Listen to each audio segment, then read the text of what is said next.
अस्सलाम वालेकुम व्यूअर्स, मैं हूं आपकी होस्ट मोमिना बतूल और आज मैं आपके सामने हाजिर हूं अपने शो के एक नए एपिसोड के साथ जिसका नाम है गोल्डन मोमेंट्स विद वीनस।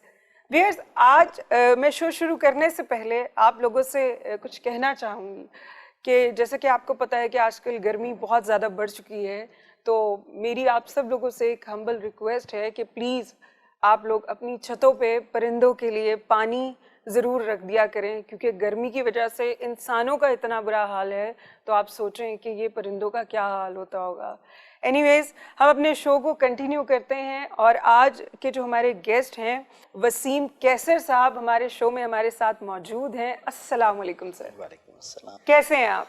बिल्कुल A1 fine and thank you so much, आपने मुझे ये ऑनर दिया कि अपने शो में इनवाइट किया। रिटायरमेंट से लेके एक सिविलियन बनने तक का जो सफ़र था, किस तरह से तय किया आपने?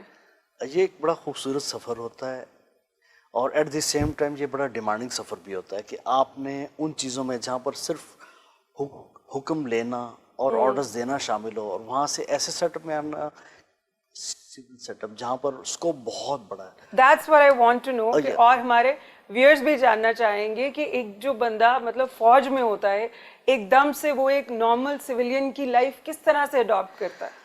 उसको शुरू में जो है ना एटीट्यूड्स वो फील होते हैं जो कि नॉर्मल एटीट्यूड है। वो ये फील करता है कि शायद इसमें कहीं ना कहीं उसके लिए कोई ट्रबल है, कहीं इंसल्ट है, कहीं जो है ना कोई मुश्किल है। तो इसके बारे में जो पुराने लोग कहते हैं, पुराने रिटायर्ड ऑफिसर्स, के एज सुन एज पॉसिबल आप अपनी यूनिफॉर्म से बाहर आएँ और लोगों को एम्ब्रेस करें, मिले, आपको फील होगा कि नहीं वो लाइफ कुछ और थी।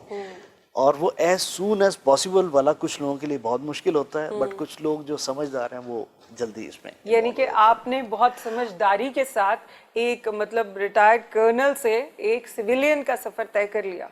बड़ी जल्दी कर लिया, बहुत जल्दी कर लिया। और मुझे अच्छा भी लगा। आई हर्डल नहीं आई, लेकिन वो फिर अपने उसके साथ फाइट थी ना कि वो जो आदत या वो हैबिट्स फौज डेवलप करवा देती है, उनसे अपने आप को हटाना कैसे।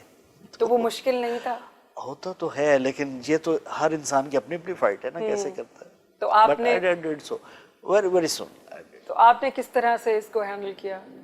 कभी कभी ये लगा कि नहीं यार वो लाइफ ज्यादा अच्छी थी, तो ये मैं किस तरह से करूंगा? एकदम से एक आपको स्विच ऑफ करना था एक जगह से और एक जगह पे स्विच ऑन करना था। ये जो स्विच ओवर था ना, ये it is a little difficult, लेकिन उसकी डिफिकल्टी को मैंने सिर्फ पॉजिटिव एस्पेक्ट सामने रख के कि वहां से मैं कुछ लूज नहीं कर रहा हूँ अगर मैं जा रहा हूँ, लेकिन मैं अपने डिग्निटी, अपना ऑनर साथ लेके और ट्रांजिशन जब करता हूँ तो मुझे क्या होता है, एक उसका ये फ़ायदा हुआ कि एक अच्छी शख्सियत के तौर पे मैं उन मासेस में भी एक्सेप्ट किया गया कि जो सिविल मासेस थे, उनमें मैंने फ़ौरन उस तरह नहीं है गया कि ठीक है जैसे आप गलत कर रहे हैं तो मैं भी आपके गलत में शामिल हूँ।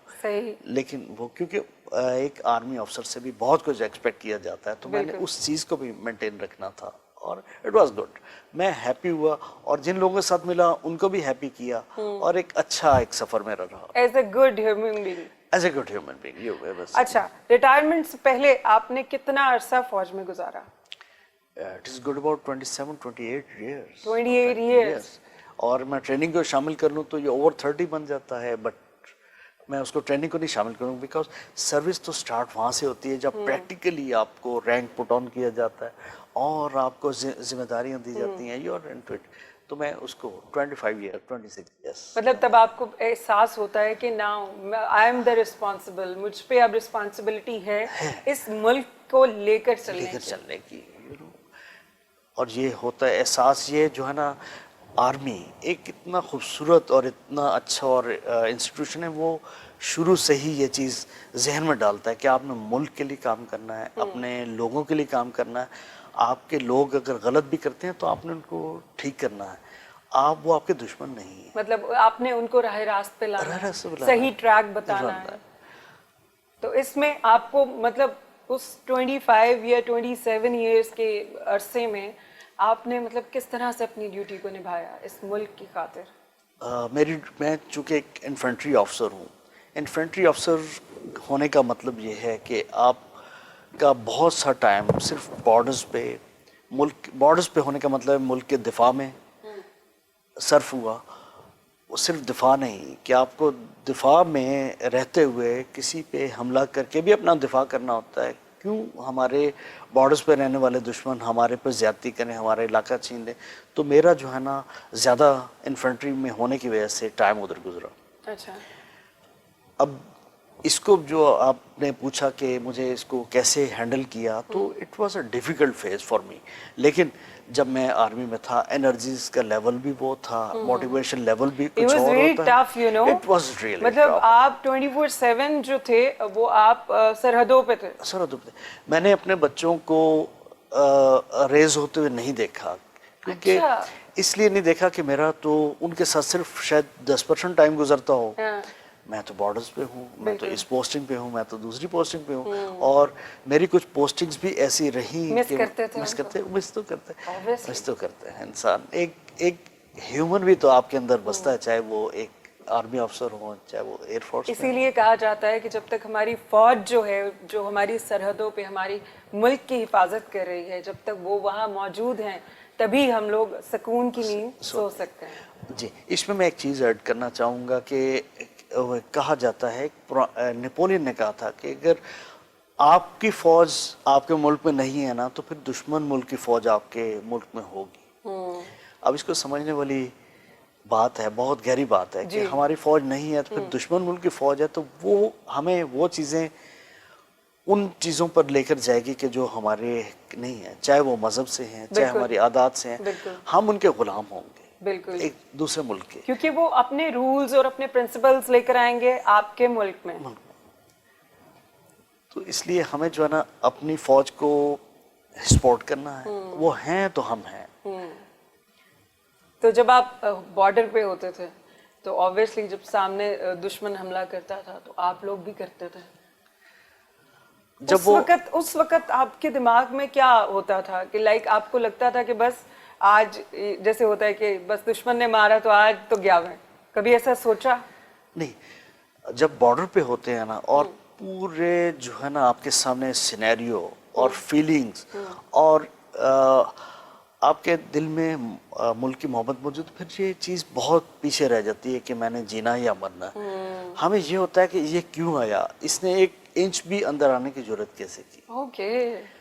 इसको भगाना है। अगर उसने हमला किया तो हमने दिफा किया, ओके, उसको रोक दिया। रोकने के बाद हमने उसके मुल्क में जाना है, उसके वतन में जाना है, उसकी सरजमीन पे जाके उसको वापस करना है कि आप क्यों आए। और जब तक हम ये नहीं करेंगे वो दोबारा करता ही रहेगा। हमें उससे 3 टाइम 4 टाइम 10 टाइम स्ट्रांग होके जाना पड़ता है। मतलब आप 10 टाइम ज्यादा स्ट्रांग होके आप लोग भी हमला करते थे। Yes, we are. हमारे जो है ना, एक तो अल्हम्दुलिल्लाह हमारी फौज इतनी कैपेबल है कि वो इन चीज़ों की परवाह नहीं करती। वो कहती कि हमने जब मुल्क का दिफा करना है तो हमारे सामने कुछ भी नहीं है। दुश्मन जितना बड़ा भी हो ना, हम अगर तादाद में कम भी है ना, तो हम उनके लिए काफ़ी हैं। और आपने अगर रिव्यू करते रहे हो तो 3rd बिगेस्ट आर्मी में हम आते हैं। लेकिन कुछ जो कंपटीशंस हुए हैं आर्मी लेवल्स के ग्लोबली, उसमें हमारा फर्स्ट भी आता रहा, सेकंड भी आता रहा। यानी इतनी बड़ी दुनिया में आपकी फौज को फर्स्ट सेकंड में आपको वो रैंक मिल रहा है। It's a big thing. It's a very big thing. It's purely professional thing. तो इस पे हमारी आवाम का फख्र बनता है। बिल्कुल फख्र भी है और बहुत सुकून भी है, क्योंकि हमें पता है कि हमारी फौज जो है वो हमारे मुल्क की हिफाजत करे। जब कभी आप सरहदों पे होते थे तो कभी ये दिल में ख्याल आता था कि नहीं, मुझे ये फील्ड नहीं चुननी चाहिए थी, मैं गलत आ गया, या एक जज्बा था शुरू से, ये बचपन से था, या आपको मतलब कोई फैमिली में था आपके, किससे इंस्पायर होकर आपने इसी फील्ड को चुना? जी, मेरे फादर एक आर्टिस्ट और एक फिल्म डायरेक्टर भी थे। अच्छा। और उन्होंने मूवीज भी बनाई, फिल्म प्रोडक्शन में भी आए और बुक्स भी लिखी। उनकी 2 बुक्स को आदमजी अवार्ड भी मिला और best book of the year के लिए नॉमिनेशन भी हुई। मेरा ताल्लुक कुछ एक आर्टिस्टिक घराने से था। यानी कि दूर दूर तक फैमिली का किसी का कोई ताल्लुक नहीं था। मुझे किसी के साथ जाना पड़ा अप्लाई करने के लिए, मेरी सिलेक्शन होगी, जिनके साथ जाना पड़ा उनकी नहीं हुई। Okay. फिर जब मेरी सिलेक्शन हुई तो फिर मैंने कहा okay, it is God given opportunity, अगर आपका वो नहीं तो ये नहीं। मेरे अंदर एक आर्टिस्ट था, जबकि मैं एक उसमें आ गया, फिर मैंने इसको रिलीजियसली और बिल्कुल अंदर से इस प्रोफेशन को चुना और चलता गया और चलते चलते यहाँ तक पहुँच गए। अगरचे वो आर्टिस्ट, वो फनकार मेरे अंदर अभी भी जिंदा है, मैं पेंटिंग भी करता हूँ और वो चीज़ें वाओ। तो म्यूज़िक को भी एंजॉय करता हूँ और वो चीज़ें तो हैं। बट नहीं, जब आपने इस फील्ड को चुना तो फैमिली ने कितना सपोर्ट किया? आपके फादर ने नहीं बोला कि तुम एक आर्टिस्ट की औलाद हो और तुम कहाँ जा रहे हो? फैमिली ने आपको कितना सपोर्ट किया? उनकी सपोर्ट अगर नहीं भी आई ना मुझे, तो मेरी अंदर से सपोर्ट रही, क्योंकि जैसे ही मैं फौज में आया तो मेरे फादर की डेथ हो गई, तो मुझे वो रोकने और टोकने वो वाले टाइम नहीं आया, वो लाइन पीरियड खत्म, नहीं वो पीरियड नहीं आया। अच्छा, और मदर ने आपको मदर ने support कहा किया? कि आपने जैसे करना है करो, तो फिर आई अडॉप्टेड दिस फील्ड। इसमें आपने मैंने देखा है कि सियाचिन में भी आप माशाल्लाह से फाइट के लिए गए थे, तो सियाचिन का वाकया सुनाए कोई? वहाँ पे तो जाना एक बहुत ही बड़ा काम है, वहाँ पे जाना। सियाचिन एक ऐसी जगह है कि जिसपे आप एक दोज़ख का तो हमने सुना है ना कि वो गर्म होती है, आग है, ये एक ठंडी दोज़ख है। वहाँ पर जो है ना आप जाते हैं जिसमें बर्फ ही बर्फ है, आपकी लाइफ जो है ना किसी भी लम्हे जा सकती है, चाहे वो एनिमी के फायर से जाए, चाहे वो आपका अगला कदम है, आपको वहाँ पर कुछ इलाका नजर नहीं आता, किसी क्रेविस में गिर जाएं। तो आपने वहाँ कितने दिन स्टे किया था? 2 साल। 2 साल? 2 साल। वहाँ पर ना हमें किसी चीज़ को खाने का दिल चाहता है, ना पीने का दिल चाहता है, बट वी आर हियर। हमें पता है कि अगर हमने ये इलाका छोड़ दिया तो वो आ जाएंगे जिनको नहीं आना चाहिए, तो वहाँ पर तो ड्यूटी करनी है, ड्यूटी इज ड्यूटी। और लेकिन मुझे इस चीज़ का दुख है कि मैं सियाचिन में उस टाइम पे रहा जब कारगिल वार नहीं हुई थी। कारगिल वार और कारगिल का इलाका पूरा सियाचिन में ही आता है। मुझे अगर उस टाइम पे होता था, कम से कम मैं उस वार को उसमें पार्टिसिपेट कर चुका होता। तो कैसे वहाँ पे रहते थे? मतलब इट्स वेरी हार्ड, आप कह रहे हैं कि बहुत ज़्यादा ठंड होती थी, बहुत ज़्यादा। कैसे सोते थे वहाँ पे? सोने के लिए भी जो है ना वो इग्लूज बनाए गए हैं और उसी में जो है ना आर्टिफिशियल अरेंजमेंट्स करनी पड़ती हैं हीट की। अच्छा। और एक टाइम आता है कि इंसान की बॉडी ऐसी है कि वो खुद अपने आप को अडॉप्ट करती है, टेम्परेचर को एडजस्ट कर लेती है। और लेकिन हर कोई नहीं कर सकता, कुछ लोग जो है ना वो नहीं कर पाते, बहुत टफ और बहुत सीजन्ड, बहुत ट्रेंड लोग भी जो नहीं कर पाते। लेकिन आपको अपने माइंड को ऑर्डर देना पड़ता है बॉडी को, you have to do this। और जब ये हैव टू वाली लाइन आ जाती है ना, तो इस पे फिर वो डिटर्मिनेशन आपके अंदर से जागती है। तो फिर वहाँ पे खाना आप खुद बनाते थे? खाना तो खुद तो नहीं, but cooks are always there, वो कहीं ना कहीं आपके साथ होती हैं। वो भी आपके साथ होते थे? नहीं, मैं बस ये जानना चाह रही हूँ कि आपने वहाँ पे 2 साल किस तरह से आप रहे हैं और कैसे सरवाइव किया है? वहाँ पर तो आपको खाने की अर्ज ही नहीं है, आपको जो है ना जाकर अपनी पोस्टों को देखना है, आपको जाकर ये देखना है कि कहाँ से एनिमी अंदर तो नहीं आ रहा, और हर तरफ स्नो है। 24/7 आपको जो है अलर्ट रहना पड़ता है कि वो अंदर नहीं आ जाए किसी तरह। अंदर आ गए तो वो फिर अंदर ही आते जाएं, बिल्कुल उनको रोकना है इस चीज से। बिल्कुल वो जो लाइन ऑफ कंट्रोल, जो कि लाइन ऑफ कंट्रोल नहीं है, इमेजिनरी लाइन ऑफ कंट्रोल है, उसको ब्लॉक करके रखना है। आपने फौज में 30 इयर्स गुजारे, 30 साल आपने गुजारे। इन 30 सालों में कोई एक ऐसा वाकया आपको याद है? वैसे तो बहुत सारे वाकयात हुए होंगे, बट कोई एक ऐसा वाकया जो आपको भूलना मुश्किल हो, अनफॉरगेटेबल हो कुछ? हमारा एक आर्मी हेलीकॉप्टर सियाचिन में गिर गया था। अच्छा। और ये वो दिन थे कि जब बर्फानी तूफान, जिसको ब्लिजर्ड कहा जाता है, वो भी चलते थे, और उसमें कोई भी चीज़ गिर जाए तो उसके ऊपर ब्लिजर्ड इतनी बड़ी मोटी तह डाल देती है ना कि वो चीज़ गायब हो जाती है। हेलीकॉप्टर गिर गया है, 15-16 लोग उसके अंदर हैं, 2 पायलट्स हैं, और वो नहीं मिल रहा था। उसके बाद हमारे आर्मी एविएशन के लोग ढूंढते रहे। चूँकि मैं उस लास्ट फ्लाइट जिस रूट से जाते थे उसमें भी था, तो मैंने उनको वो लोकेट करने की कोशिश की कि जहाँ पर देखें 15-20-22 दिन के बाद हमने देखा कि कुछ फॉक्सेस जो है ना वो वहाँ पर फिर रही थी। और वहाँ उन हमें ये फील हुआ कि फॉक्सेस क्यों आई हैं इस जगह पर, क्योंकि उनको शायद वो फ्लैश की खुशबू आ रही है जहाँ से डेड बॉडी को खाना चाहती है। लेकिन हमने इग्नोर फ्रेश किया, मीट की स्मेल होगी। फ्रेश मीट की, और हमने इग्नोर किया क्योंकि वो पॉइंट ही नहीं था जिस जगह हमने सर्च करना था। हमने सर्च पहाड़ की बैक साइड पे करना था, जो हमें पता था कि इस जगह पर वो हेलीकॉप्टर गिर सकता।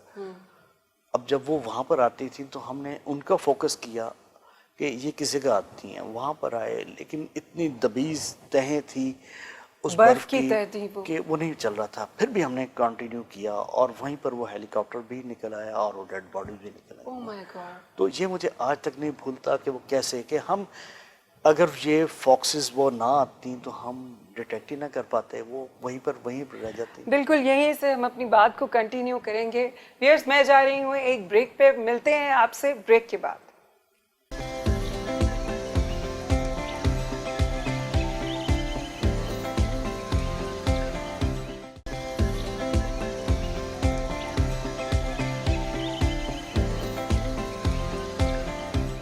Welcome back viewers. हम बात कर रहे थे रिटायर्ड कर्नल वसीम कैसर साहब से और बहुत ही इंटरेस्टिंग इनका वाकया हम सुन रहे थे।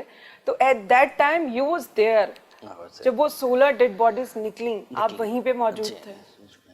और मैं वहाँ पर तो नहीं था, लेकिन मेरी वजह से कुछ वहाँ उनको हेल्प मिली होगा, लेकिन मैंने कोशिश की कि वहाँ पर जाऊँ। डेड बॉडीज तो रिकवर एक ही दिन में होके चलेगी।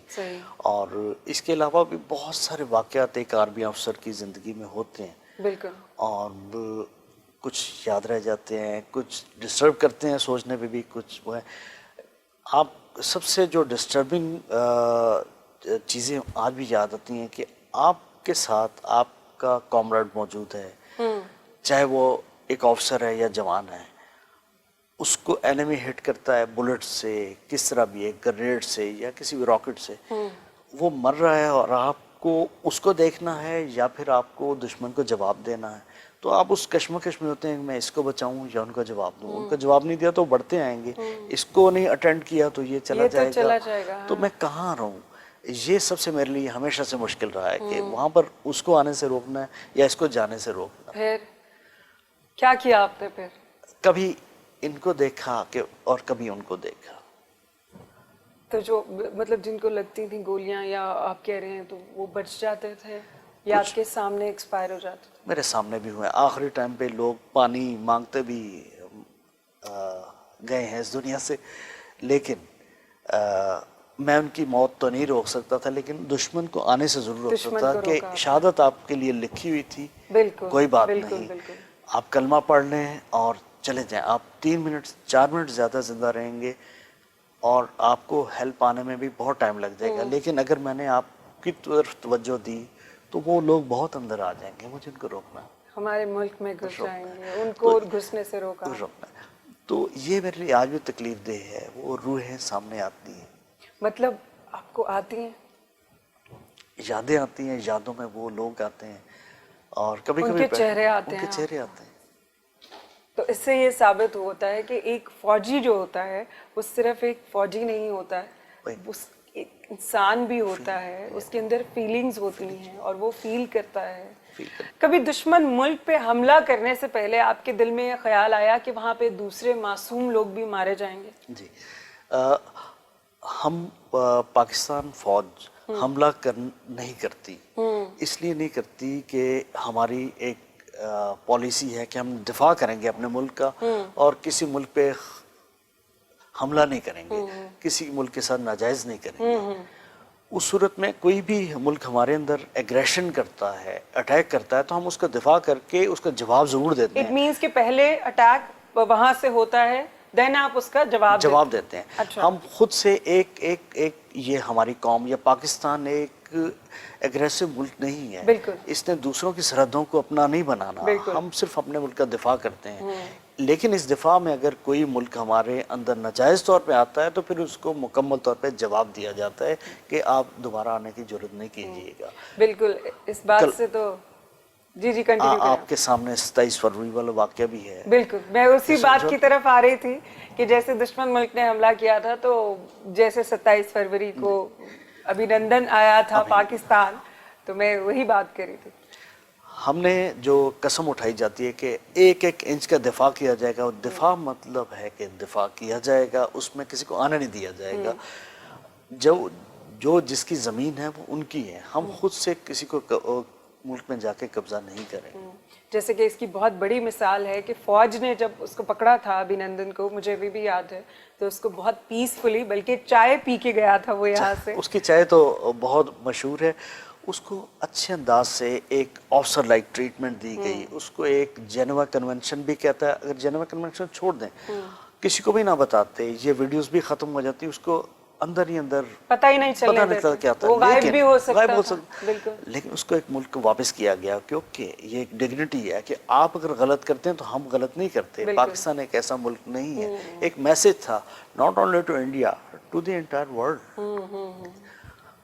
इस बात का यही मतलब है, पाकिस्तान जो है वो अमन चाहता है, और हमारा जो हम मुसलमान हैं, और हमारा कलमा यही सिखाता है कि हम अमन चाहते हैं।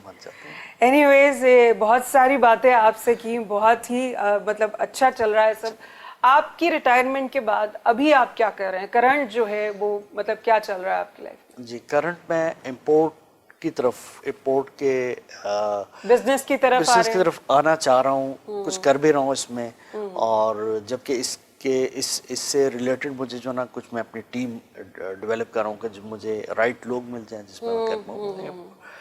उसके अलावा आपकी एक कंपनी भी आपने मेंशन किया था, टूरिस्टिका के नाम से आप कर रहे हैं कंपनी। जी, हमारे कुछ बचपन के दोस्त, कुछ आर्मी के पुराने दोस्त जो कि यूके सेटल हो चुके हैं, उन्होंने ये कंपनी बनाई, और उस पे मुझे they want me to get in के उसमें उनके साथ मैं इसको करूँगा। इसमें हमारा जो है ना स्कोप ये होगा कि हम अराउंड द वर्ल्ड लोगों को अट्रैक्ट करें टुवर्ड्स पाकिस्तान। उनको टूरिज्म की तरफ जो है ना वो अट्रैक्ट किया जाए, उनको बताया जाए कि क्या क्या देखने वाली जगह हैं हमारे पास, और हम उस पर काम कर रहे हैं। और इससे पहले मैं जो है ना एयरपोर्ट सिक्योरिटी फोर्स में एज ए डायरेक्टर काम किया। अच्छा। और उससे पहले जो है ना मैंने DHA लाहौर में मैंने एज ए डिप्टी डायरेक्टर वहाँ पर काम किया। अच्छा। तो लेकिन मैंने वो मुकम्मल तौर पर लैंड से रिलेटेड था, लेकिन मैंने लैंड को भी नहीं अपने लिए चुना। मैंने इंतखाब किया कि मैं जो है ना ऐसा काम करूँगा जिसमें लोगों को पाकिस्तान में आने का मौका मिले, पाकिस्तान का इमेज बिल्ड किया जाए। बट आफ्टर रिटायर्ड कर्नल, और जब आपने मतलब आपने ये काम शुरू किया या आप गए डिफरेंट जगहों पे काम के लिए, तो कभी ये लगा कि बहुत मुश्किल है एकदम से कर्नल की लाइफ से सिविलियन होना? मुश्किल तो कुछ चीज़ें लगती हैं, क्योंकि फौज में सिर्फ जो है ना यस मीन्स यस, मतलब उन्होंने आपको एक्सेप्ट किया, people accepted you as a civilian, they did. लेकिन उस जगह पर जाकर मुझे भी अपनी जगह खुद बनानी थी। बिल्कुल मुझे लोगों का मिजाज समझना था, मुझे लोगों के साथ उनके मुताबिक चलना था।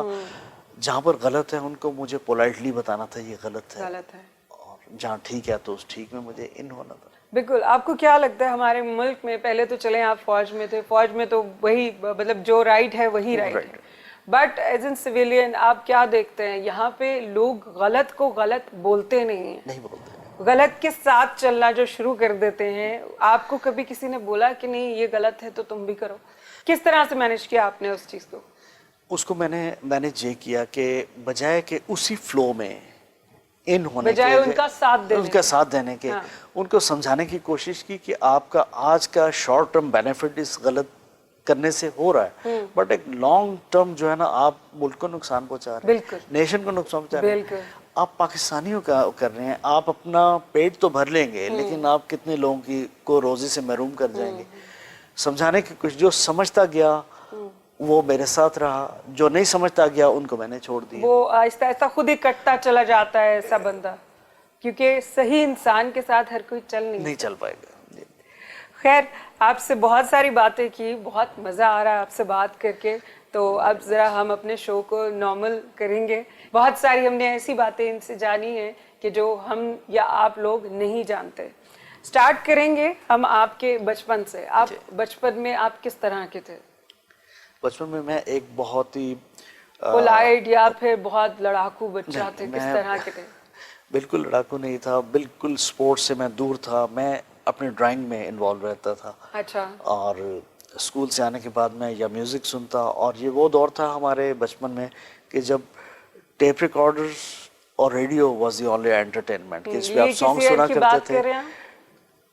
80s के 80s स्टार्ट की की बात और कर रहे ये हैं आप। तो। और लेकिन हम उस दौर के लोग हैं जिनको जनरेशन एक्स भी कहा जाता है, कि जिन्होंने ट्रांजिशन देखी है, बिल्कुल बदलते हुए देखी है, कि कहाँ पर टेप रिकॉर्डर से, कैसेट से निकल के जो है ना वो सीडी आई, सीडी से डीवीडी आई, डीवीडी से वो एक यूएसबी के अंदर, एक फ्लैश ड्राइव के अंदर सब कुछ आ गया, और उसके हमने वो सारी चीज़ें देखी। और आजकल तो एक मोबाइल के अंदर ही सब कुछ आ जाता है। Everything is there. वो एक एप्लीकेशन जो है ना आपको 10 वो बहुत बड़े इक्विपमेंट से बचा लेती है। तो बिल्कुल। हमने इस टेक्नोलॉजी में है, उसको भी हमने देखा। अब हमें अपने बच्चों को बताने को ये भी मिलता है कि आप अगर उस दौर में हो तो आपके लिए जीना कितना मुश्किल होता। बहुत मुश्किल हो जाता। आजकल के बच्चे जो हैं उनके लिए हर चीज़ का एक्सेस बहुत ही इजी है और बहुत ही आसानी से उनको हर चीज़ प्रोवाइड हो जाती है।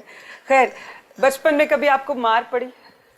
मुझे नहीं पड़ी मार, क्योंकि मैं मार वाला बच्चा ही नहीं था कि जो किसी को मार पे मजबूर करूं। I was always very cooperative. तो बचपन के बाद स्कूलिंग आपकी कहाँ से थी? जी, मैं लाहौर में ही मेरी बर्थ हुई, और लाहौर से मेरी कंप्लीट स्कूलिंग है। और जैसे ही मैंने मैट्रिक बदर कैम्ब्रिज स्कूल से किया, तो मैंने Jinnah Islamia college of commerce join किया। अच्छा। मैं कॉमर्स करना चाह रहा था, अच्छा। जबकि किस्मत मुझे कॉमर्स नहीं करवाना चाह रही थी, मुझे फौज में लाना चाहती थी। मैं एक दोस्त के साथ इंसिडेंटली गया, उन्होंने आर्मी में अप्लाई करना था, मुझे भी उन्होंने कहा वही कर दें। जहाँ आपकी सिलेक्शन हुई और उनकी उनकी नहीं हो सकी। ये स्कूल की बात कर रहे स्कूल हैं? के बाद। अच्छा। फिर जब मैं चला गया फौज में, फिर मैंने कहा मुझे थोड़ा सा किस्मत में शुरू से बिलीव रहा कि किस्मत कहीं आपको जब लेकर जाना चाहती है तो आप उसमें हिंड्रेंस नहीं पैदा करें। बिल्कुल, अल्लाह के जाने कामों दिया। में बेहतरी होती है। है। बिल्कुल ऐसे। चला गया। 4 साल का पीरियड था, इंटरमीडिएट मैंने वहीं से किया, बैचलर्स वहीं से किया। अच्छा। और I was passed out as a second lieutenant from PMN in 1989। वाह। फिर वहाँ से मेरी प्रैक्टिकल लाइफ स्टार्ट हुई। तो उसके बाद जो आपकी ट्रेनिंग होती थी उसमें मतलब वो कितनी सख्त लगी पहली दफा जब आपको पता चला कि नहीं यार मुझे ये भी करना है, ये भी करना है? हमें लगता था कि ये जो पीएमए और जूनियर कैडेट बटालियन की ट्रेनिंग है ये सबसे टफ है, इसके बाद बड़ी आरामदेह लाइफ होगी। हाँ। लेकिन वो जो लाइफ आगे आई ना, उसमें जिम्मेदारियां भी आ गई और साथ साथ ट्रेनिंग भी। एज एन इन्फेंट्री ऑफिसर आपको मॉडल कोर्स करना है, आपको बेसिक कोर्स करना है, मिड कैरियर कोर्स करना है, सारे के सारे कोयटा में हो रहे हैं कोर्स। कभी ये कंपनी कमांडर कोर्स, कभी ये कोर्स, और बहुत टफ थे, जिसमें सिर्फ ये सिखाया जाता है कि दिफा कैसे करना और अपने ट्रुप्स का दिफा कैसे करना है। इनको कम से कम चोट आए, इनको सब कम से कम तकलीफ हो, कम से कम लोग नहीं तो एक सब ट्रेनिंग में कभी दिल नहीं किया कि नहीं यार बस मैं भागता हूँ यहाँ से? कभी ये नहीं हुआ? नहीं, फिर भागने वाली वो नहीं आती। जब भागने वाले लोग जो है ना वो बहुत पहले ही पीएमए में चले जाते हैं, या जब इस प्रैक्टिकल लाइफ में स्टार्ट नहीं आता ना वो पहले चले जाते हैं। जिन्होंने चलना होता है वो फिर अपने आप को अडॉप्ट करते हैं। तो आपने उन सारी चीजों को अडॉप्ट किया। ऑब्वियसली एक कॉमर्स पढ़ने के लिए मतलब एक लड़का जाता है तो वो अचानक से फौज में चला जाता है, तो उसने उसको एक्सेप्ट कैसे किया?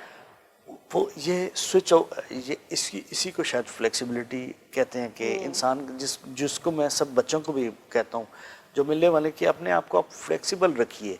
आपको एक जगह से दूसरी जगह पे स्विच ओवर करना पड़ता है तो आपको वो प्रॉब्लम नहीं आनी चाहिए। आप अपने माइंड को पुराने फेज से निकाल लें। तो शादी की आपने? शादी मेरी बिल्कुल स्टार्ट में हो गई थी, जैसे ही मैं स्टार्ट में ही कर ली थी? स्टार्ट में ही कर मतलब लव मैरिज हुई या अरेंज मैरिज की? It was arrange marriage. तो फिर totally arrange marriage? Totally arrange. देखा भी नहीं था आपने? देखा तो था। अच्छा। लेकिन इट वाज अरेंज। मैंने उसमें अपने ना नहीं की कि जो भी कर रहे हैं ठीक ही कर रहे हो, क्योंकि मेरी उस time I was just 22 years old, मेरी इतनी एज भी नहीं थी, बहुत अर्ली एज में हो गई। और उसके बाद फिर चलाया। शादी को आपके कितने साल हो गए? जी, मेरी 1991 में मैरिज हुई थी और 30 साल तो गालिबन हो गई। तो बच्चे कितने हैं आपके? एक बेटा और 3 बेटियां हैं मेरी। माशाल्लाह माशाल्लाह। तो घर में अभी तो आप माशाल्लाह ऑफिस में खुद काम करते हैं, तो बॉस होते हैं आप ऑफिस में। घर में बॉस कौन है, आप होते हैं या आपकी वाइफ होती है? मैं किसी ज़माने में खुद ही बॉस था, लेकिन अभी मैंने वो जिम्मेदारी दे दी जो अभी लेना आपने चाह रहा सीट था। छोड़ दिया? छोड़ दी सीट। तो बर्थडे किसको याद रहता है, आपको या उनको? बच्चों को ज्यादा याद रहती है। आपको नहीं रहता, उनको भी नहीं रहता। और एनिवर्सरी? एनिवर्सरी, बर्थडेज और ये सब बच्चे खुद मैनेज करके रखते हैं, और ऑब्वियसली मुझे भी याद होती हैं चीज़ें, लेकिन मुझे पता है कि मुझसे ज़्यादा याद रखने वाले लोग मौजूद हैं, तो बिल्कुल। मैं रिलैक्स हो जाता हूँ। झगड़ा दोनों में से कौन करता है ज्यादा? जब मुझे कुछ चीज़ पसंद नहीं आती तो मैं आप झगड़ते हैं? नहीं, मैं उस पर रेजिस्टेंस ज़रूर करता हूँ, हाँ। लेकिन झगड़ा शायद कहीं और से स्टार्ट किया जाता है। अगर वो कुछ बहस हो जाती है, कुछ भी हो जाता है, तो दोनों में से पहले मनाता कौन, सॉरी कौन बोलता? कोई भी नहीं मनाता, खुद ही चीज़ें ठीक हो जाती हैं। खुद ब खुद बात करने लग जाते हैं। बिल्कुल, यही से हम अपने शो को कंटिन्यू करेंगे। बहुत ही मज़ा आ रहा है सर के साथ बात करके। मैं मिलूंगी आपसे एक छोटी सी ब्रेक के बाद, तो मिलते हैं ब्रेक के बाद।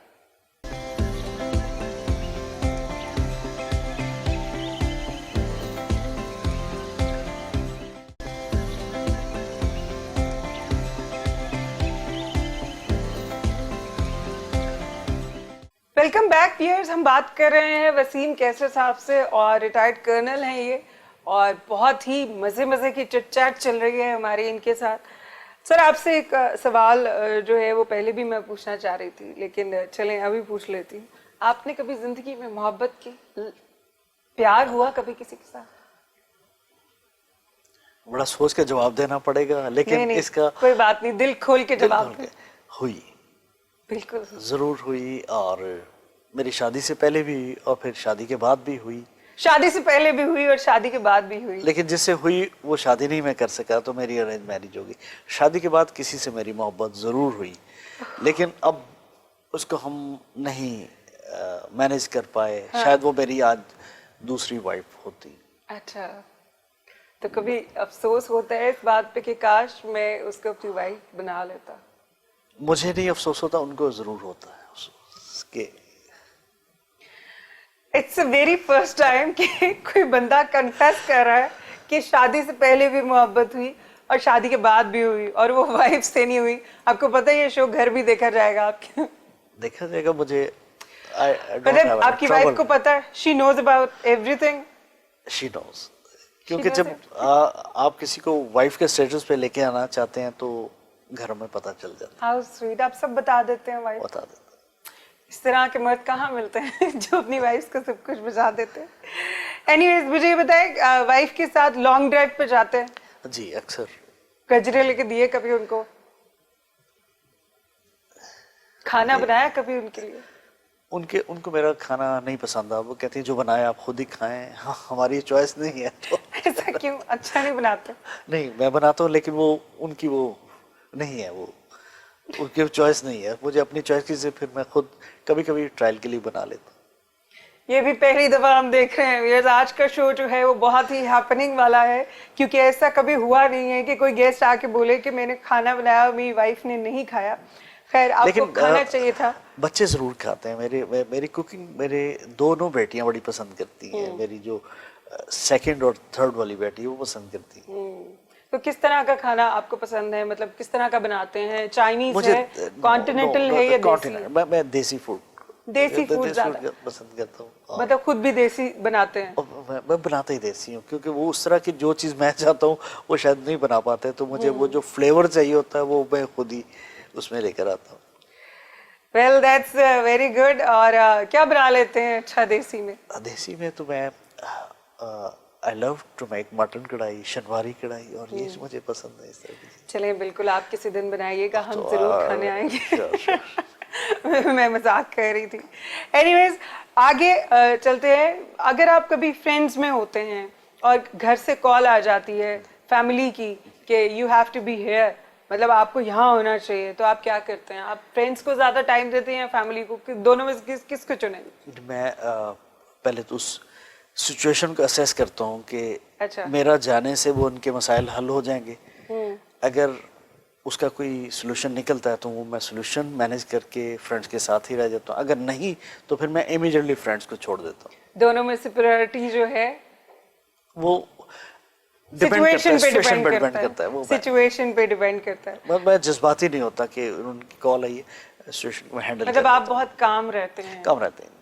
बहुत जरूरी है व्यूअर्स, जिंदगी में इंसान जो दिमाग से ठंडा है वही जिंदगी को समझ सकता है। Very right. आप मतलब आपका ताल्लुक फौज से था, तो आपके बेटे को शौक हुआ कि मैं भी बाबा की तरह फौज में जाऊं या कुछ इस तरह का? जी, उसका बहुत शौक था, वो बड़ा एडवेंचरस और एडवेंचरर टाइप उसकी पर्सनालिटी थी। हाँ। लेकिन फिर उसका माइंड स्विच हुआ और वो आ गया कॉमर्स की तरफ, और फिर ACCA और CA इसकी तरफ हो गया। तो आपको खुशी होती है कि कॉमर्स आप करना चाहते थे लेकिन अब आपका बेटा कर रहा है?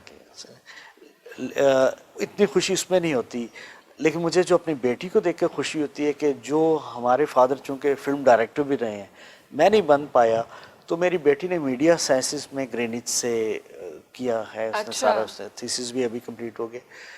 अब वो इस लाइन में आना चाहती है और उसको मैं मुकम्मल सपोर्ट दूंगा कि आप कैसे इसको करें। बिल्कुल। तो वो मुझे उसमें वो नजर आता है कि मैं मेरे जो फादर फादर का नजर जो आते हैं। फादर नजर है कि आपको उसको अपने ऐसे फादर लेकर नजर जाऊंगा। आते हैं। तो आपकी बेटियों में से किसी ने नहीं बोला कि मैं मतलब उनका दिल नहीं हुआ फौज में जाने का? नहीं, वो उनके अंदर कहीं ना कहीं एक आर्टिस्ट जिंदा था। एक मेरी बेटी ये जेनेटिक्स से है जेनेटिक्स, क्योंकि ये मतलब दादा थे। दादा थे तो दादा के बाद वो बच्चों में आया। टेक्सटाइल डिजाइनिंग में एक बेटी चली गई और बहुत अच्छा उसका आर्ट है, बहुत अच्छी डिजाइनिंग करती है। अभी आपको माशाल्लाह से आपने 30 इयर्स अपनी फौज में गुजारे और उसके बाद आप एक नॉर्मल सिविलियन बन के लाइफ गुजार रहे हैं। तो इस इतने अरसे में, इतनी अपनी ज़िंदगी में आपको कभी लगा ज़िंदगी में कि यार फलाने अगर मैं ये ना होता तो फिर मैं वो होता? मैं इस पे अक्सर सोचा करता हूँ कि मैं क्या होता, उसमें कंफ्यूज होता हूँ कि इधर I should have been an artist, या मैं जो है ना कॉमर्स करके और कहीं ना कहीं किसी फील्ड में हुआ होता। लेकिन मेरी चॉइस जो थी ना कि मैं NCA जाऊं, मुझे वो उस कॉमर्स कॉलेज में भी नहीं एडमिशन ले रहा था, मुझे NCA से जाकर वहाँ से कुछ ना कुछ करना था, सीखना था। आज भी मैं जो पेंटिंग्स करता हूँ ना, वो मुझे किसी मीडियम, स्कूल ऑफ मीडियम ने नहीं सिखाई है। It's self taught. और मेरी कुछ लोगों ने पेंटिंग्स देखी जो मैं कभी आपसे दोबारा भी शेयर करूंगा। इंशाल्लाह ज़रूर नेक्स्ट टाइम आप हमारे शो में वो पेंटिंग्स लेकर आएंगे और इंशाल्लाह मुझे बहुत खुशी होगी कि मैं अपने व्यूअर्स को दिखाऊंगी कि एक जो रिटायर्ड कर्नल है वो एक बहुत अच्छा आर्टिस्ट है, बहुत अच्छे पेंटर हैं, एंड मुझे बहुत खुशी होगी। मैंने जो अपने लिए इंतखाब किया वो हाइपर रियलिज्म में था कि हाइपर रियलिज्म में आप चीज़ों को हूबहू वैसे ही बनाते हैं। As it is. Oil paint में hyper realism is a difficult subject, उस पर मैं काम करता हूँ और जब मैं आपसे शेयर करूंगा तो आपको भी खुशी होगी देख के। बिल्कुल। और पेंटर की लाइफ जो होती है एक बड़ी ड्रीमिंग सी होती है ना, एक ड्रीमी सी होती है, लाइक वो ख्वाबों में रहते हैं, सोचते रहते हैं और वही अपने ख्वाब और सोच वो कैनवस पे उतारते हैं। बिल्कुल ऐसा ही है। तो जब अभी भी अब जब आप अकेले होते हैं तो म्यूजिक सुनते हैं? म्यूजिक सुनता हूँ और एक ब्रश स्ट्रोक जो है ना एक कैनवस पे, वो जो मुझे फीलिंग दे के जाती है ना, आई थिंक कि वो फीलिंग जितनी मर्जी जो है ना मैं कोशिश भी कर लूँ वो खूबसूरत फीलिंग नहीं मिलेंगी। रिलैक्स कर जाती है। Just mixing few paints with oil और उसकी एक ब्रश के साथ लगा के कैनवस से, एक वाइट कैनवस पे एक लकीर लगा देना, वो आपको एक फीलिंग देके जाती है। ये बातें सिर्फ एक आर्टिस्ट ही समझ सकता है व्यूअर्स, और इनके अंदर वो सारी एबिलिटीज मौजूद हैं। म्यूजिक किस तरह का सुनते हैं, किसको ज्यादा सुनते हैं? मोस्टली गजल्स, जो भी गजल अच्छी गाता है मैं उसको सुनता हूँ। गजल्स के अलावा भी मैं फिल्मी सॉन्ग्स भी सुनता हूँ, लेकिन मुझे अच्छा ये लगता है कि बड़े बड़े जो पुराने हमारे सिंगर्स रहे हैं, गुलाम अली दोनों तरफ से, इंडिया और पाकिस्तान, जगजीत हैं, हाँ। वो उनको तो सुना, बचपन से सुना। उनको कोई और गा रहा है, थोड़ा सा डिफरेंट अंदाज से गा रहा है, मॉडर्न म्यूजिक के साथ गा रहा है, जो यंगस्टर्स हैं, जो यंग जनरेशन आई है, वो अच्छा लगता है। मैं उन्हीं को सुनता हूँ। होती वही गजल्स हैं, लेकिन मुझे अच्छा लगता है कि दूसरे से भी सुना जाए। अगर आपको वेकेशंस पे जाना हो तो पाकिस्तान का आप कौन सा कोना चुनेंगे जहाँ पे आप कुछ दिन अपने मतलब सुकून से और मर्जी के गुजार सकें? पाकिस्तान की अगर बात करें तो Rawalakot, Azad Kashmir, it's a beautiful place. Kotli, Azad Kashmir, ये मुझे बहुत अच्छी लगती हैं। लोग नॉर्दर्न एरिया चित्राल जाते हैं, लेकिन उनको कश्मीर को खूबसूरती को उन्होंने एक्सप्लोर ही नहीं किया। नहीं किया हुआ अभी तक, पूरे पाकिस्तान को एक्सप्लोर नहीं किया। कर पाए। मैं वहाँ जाना चाहूँगा। मुझे इस तरह की प्लेसेस, खामोश झरनों की आवाज़ें, ग्रीनरी, वो अच्छी लगती है। बिकॉज आप नेचर की बहुत करीब है। और अगर पाकिस्तान से बाहर का, तो चूंकि आपने नहीं पूछा, अगर मुझे जाना पड़े तो मैं टर्की में, इज़मिर में जाना चाहूँगा, और वहीं पर शायद मैं, अगर मुझे रुकना पड़े तो मैं लाइफ टाइम के लिए उधर रुकना चाहूँगा। अच्छा है, you love इज़मिर। इसमें चलें, अगले सवाल का मुझे जवाब दें। आप एक फ्लाइट में जा रहे हैं, जहाज में हैं, और जहाज पूरा फुल है और आपकी साथ वाली सीट खाली है। आपको सामने, आपके सामने दो लेडीज खड़ी हैं। आप उन दोनों में से किसको बिठाना पसंद करेंगे? फ्लाइट जो है वो बहुत लंबी है, तो बताइए मुझे किसको बिठाना पसंद करेंगे, महविश हयात को या फिर आयशा खान को? महविश हयात को नहीं, आयशा खान को, क्योंकि महविश का सोच कहीं और होगी और माइंड कहीं और होगा। You don't like Mahwish Hayat? I like, Mahwish but आपको पसंद नहीं करते हैं ये? नहीं, लेकिन उनकी सोच कहीं और होगी। मुझे कंपैटिबल सोच का इंसान चाहिए होगा। You like Ayesha Khan? Ayesha Khan. Ayesha Khan, Ayesha Khan, congratulations. अगर कभी फ्लाइट में जाना हुआ तो कैसर साहब जो है वो आपको साथ में बिठाना पसंद करेंगे। एक आर्टिस्ट हैं आप जैसे अपने ब्रश से एक कैनवस पे अपनी फीलिंग्स को उतारते हैं। ऑब्वियसली आर्टिस्टिक माइंड है आपका, तो कभी गाना गुनगुनाते हैं? ज़रूर गुनगुना लेता हूँ, लेकिन मुझे गुनगुनाने से ज़्यादा सुनने का मज़ा आता है। और मैं कैनवस पे पेंटिंग करते वक्त मैं जो एंजॉय करता हूँ म्यूज़िक को, शायद वो म्यूज़िक का भी कहीं ना कहीं मेरे रंगों में, उन पेंट्स में असर आ जाता है मेरी। चलें, आप इस बात से बच गए हैं कि क्योंकि मैं आपसे गाना सुनने वाली थी। शेर व शायरी पसंद है? शेर व शायरी करते हैं? नहीं मैं करता, लेकिन कुछ अच्छे शेर मुझे ज़रूर याद रह जाते हैं, और अच्छी शायरी सुनना मुझे पसंद है। चलें फिर एक शेर ही सुना दें हमें। उसकी नज़र में मेरी तबाही के वास्ते इतना खुलूस था कि शिकायत न सकी। एक और शेर आपको इसके अलावा भी सुनाऊंगा। बिल्कुल बिल्कुल, आपका शो है, जो मर्जी करें आप। हमें बर्बाद करने के तरीके और भी थे फराज, तुम्हें मोहब्बत करने के ही क्यों ख्याल क्यों आया। ओह वाह वाह, क्या बात है। और बस ये जो अचानक आए, और मैंने आपको, हमें बर्बाद करने के तरीके और भी थे फराज, तुम्हें मोहब्बत ही करने का ख्याल क्यों आया। इतना ज्यादा टची ये शेर है कि मुझे सुनने के बाद लग रहा है कि जैसे चोट बहुत अंदर गहरी लगी है थी फराज को। एनीवेज, हमारे शो का टाइम हुआ जा रहा है खत्म। आपसे बातें करके बहुत मजा आया और बहुत कुछ जानने का मौका मिला आपके बारे में। जाते जाते हमारे यूथ को, हमारे यंगस्टर्स को कोई मैसेज देना चाहेंगे आप? जी, हमारे यूथ के लिए एक मेरा ख़ास मैसेज ये होगा कि इन लोगों को किसी भी तरह से किसी भी प्रोपेगेंडा का शिकार नहीं बनना चाहिए। सिर्फ और सिर्फ अपने मुल्क के लिए सोचें, पाकिस्तान के लिए सोचें, और उसके लिए जो कुछ भी कर सकते हैं करें। क्योंकि आजकल हमारे बच्चे जो हैं वो सोशल मीडिया के साथ इतना अटैच हो चुके हैं, सिर्फ फोन उनके हाथ में होता है और कोई उनकी एक्टिविटी नहीं है। और जी, और जो कुछ उनको प्रेजेंट कर दिया जाता है वो उस पर बिलीव कर लेते हैं। बिल्कुल। बच्चों ने मेरे साथ कितनी चीज़ शेयर की, और उनकी बातचीत से यही फील होता रहा कि ये बिलीव कर बैठे हैं, जबकि जब उनको इसकी हिस्ट्री बताई गई तो हिस्ट्री वाज डिफरेंट। वो सोचते नहीं है, उनको जो सोच दी जाती है उसमें बिलीव कर लेते हैं। बिकॉज वो सिर्फ एक गैजेट है उनके पास और वो सिर्फ देख के वो समझ रहे हैं यही सच है, यही सच है, किसी ने भेजा दिस तो इज नॉट द ट्रू, ये कोई जिंदगी नहीं है, नहीं है। और एक फिजिकल एक्टिविटीज बच्चों की होनी चाहिए। रिसर्च से दूर हो चुके हैं हमारे बच्चे, ना रिसर्च करते हैं कि ये जो बात कही गई है इसका बैकग्राउंड क्या था, मुझे किस लाइब्रेरी से कोई रेफरेंस मिलेगा, मुझे किस जगह से कौन सी बात ऐसी मिलेगी। तो बुक से दूर हो चुके हैं, वो जी। आपके कहने का ये मकसद है कि ये जो मोबाइल फ़ोन है इसका इस्तेमाल कम किया जाए और एक्टिविटीज़ जो हैं वो फिज़िकली ज़्यादा बढ़ाई जाए। बढ़ाई जाए, इस्तेमाल बेशक ज़्यादा ही करें, कम हमारे कहने से नहीं होंगे, लेकिन इस पे बिलीव नहीं किया जाए कि जो कुछ बताया जा रहा है वो फैक्ट ही है। मतलब इसको सिर्फ इंफॉर्मेशन के लिए इसका इस्तेमाल करें, इसका ज़्यादा इस्तेमाल मत करें। सर बहुत अच्छा लगा आपसे बातें करके, आपकी ज़िंदगी के बारे में जान के। आपका बहुत बहुत शुक्रिया, आपने अपना कीमती वक्त हमें दिया। और व्यूअर्स, मुझे और मेरे गेस्ट को दीजिए इजाज़त। मैं मिलूंगी आपसे अपने अगले शो में एक नए गेस्ट के साथ। इसी के साथ खुदा हाफिज़।